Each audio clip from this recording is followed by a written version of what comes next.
Patience may be a virtue, but it's an absolute necessity in Afghanistan. Just ask Syed Mirza Hussein, a simple bicycle repairman from Bamyan. He'll wrestle much of the afternoon with this wheel to make about $5 US. He's always called this central Afghanistan enclave home. The area you see now was a marketplace before the Bamyan downtown was built. This is where we used to do our shopping.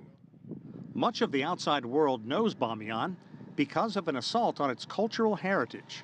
The city rests along the old Silk Road, where in the months before the 9/11 terrorist attacks, the Taliban horrified much of the world by destroying 2 giant Buddhas carved into the mountainside.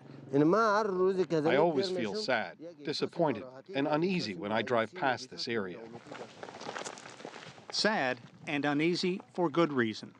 The soft-spoken Hussein will forever be known as the man who was forced to blow up the Buddhas.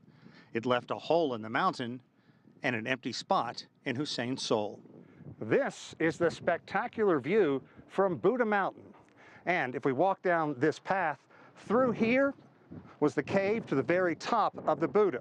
The door is now locked for security reasons. But back in 2001, Syed Mirza was faced with a horrific decision, marched up here at gunpoint by the Taliban to plant explosives on the Buddha. If he didn't do it, the only other option was being tossed off the edge to a certain death.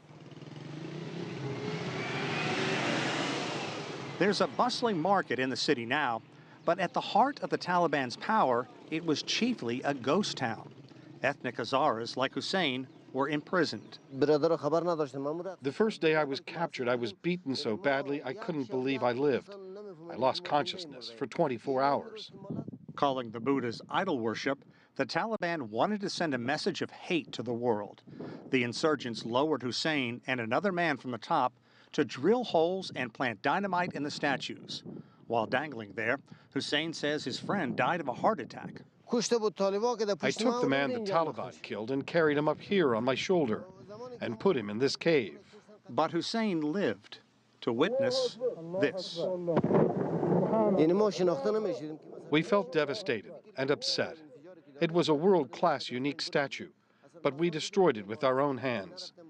People came from all over the world to see it, but we destroyed it with our own hands. What's left of the Buddhas are stored in shacks, but much of it has already been carted off by smugglers. Many in Bamyan, including archaeologist Anar Gol Ahmadi, would like to see the statues rebuilt from the rubble. Looking at this, it's like the world's most complex jigsaw puzzle. Is there any way this can be rebuilt? My concern is that they're stored in a place where people step on them and they deteriorate. And when we want to work on the Buddhas to rebuild, they will be in just awful condition. She knows it will be next to impossible to rebuild the iconic statues. But Ahmadi sees another threat. The Taliban are involved in Afghan peace negotiations. While she dearly wants an end to the violence, she is terrified at the prospect of the Taliban having any government authority. I think it will be really difficult for women. They don't allow women to work with the tourists on these historical sites. I fear women will once again be underprivileged. The mountains are now a protected UNESCO site, recognizing the historical Buddhist sanctuary where east meets west along the Silk Road. Within the caves that dot the mountain, brightly painted icons still peek through the years of abuse and disrepair. But these days, few outside Afghanistan see what's left of these relics. It's just too dangerous to get here. Through no fault of his own, Hussein says he will carry the remorse of what he did to his grave. I always think about what a horrible thing I did back then. I wish I would have been killed, but it didn't happen. Now this feeling of guilt kills me all the time. But what could I do?